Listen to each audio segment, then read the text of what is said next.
Here's a follow-up to the 1987 Bronco dash build. We're excited to show the viewers out there how far we've come since the cardboard template. You can now see we've got the bottom dash built out. We've pre-fit some of our gauges. We've pre-fit the start button. The heating system starting to go in place. We now have the vents tied in. We've also cut the vent and made the vent work for the top of the dash. As mentioned in our previous videos, we're probably going to cover the dash with a dash pad, make it look really nice.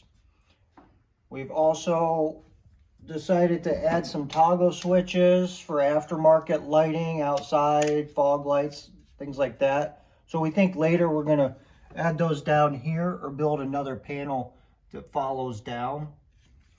We're excited about maybe doing that. And then we also have some aftermarket USB ports, 12-volt systems that we're looking to add into the dash. When we figure out where we're putting those, we'll show some pictures or give you another follow-up on our video. That's pretty much where we're at on the inside. We'll go ahead and take you to the outside of the engine where you can see we're working on the AC setup. So follow. Okay, here we are around to the front of the 87 Ford Bronco, heating and air system build out with the new custom dash. I'll show you it's come quite a ways since our last video on it. We've already installed the fan and the condenser. We've had to make some brackets to hold that in place. We've started the wiring. Follows down and around here. We've ran 2 of the hoses. Those are just sitting in place. They're not hooked up because we don't have the pump installed yet. We've also started making our own custom heater box. We've decided to bring it out into the engine bay so there's more leg room underneath for the Bronco when the passenger's sitting. We've made it so the back and the sides will come off. We'll go ahead and finish welding that in, do body work on it, paint it. And we'll still have to make a bracket for the AC pump. The AC pump will be sitting on the left side. One thing with the hoses I'd like to talk to you about, this aftermarket setup came with some hoses, a barbed fitting,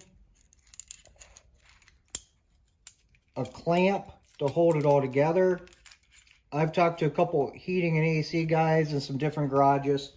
Say every time people do this, their system doesn't hold the AC very long. They usually leak. I didn't want to go backwards on the build, so I decided to have hoses made. So that costs us a little more money. Also, a note to remember when you are installing the hoses, you will have an O-ring. Make sure that O-ring is the right compatibility for the AC setup you're using. If you're using just say a typical black O-ring that isn't conducive to the Freon, that can eat up the gasket and then later it'll leak also. We've also decided with the heating setup that we wanted the defroster to run separate from the heat when we didn't need it. We came up with an option to use actually an exhaust cutout. The exhaust cutout that we purchased came with a wiring kit, pretty self-explanatory to wire in. We've altered the brackets, so we'll be able to put our heater tube hose in between both sides under the dash. So when you want a defroster, you just will flip the button on, it'll open up, you'll have some heat. We're going to go ahead and get finished up putting the grill in on the front of the Bronco now. We're going to start working the bracket for the AC pump. We'll do a follow-up with you on the next stages as we go along. Thank you for viewing Ghouls Garage. Don't forget to smash the like button. For 20 years, good luck. We'll see you next time.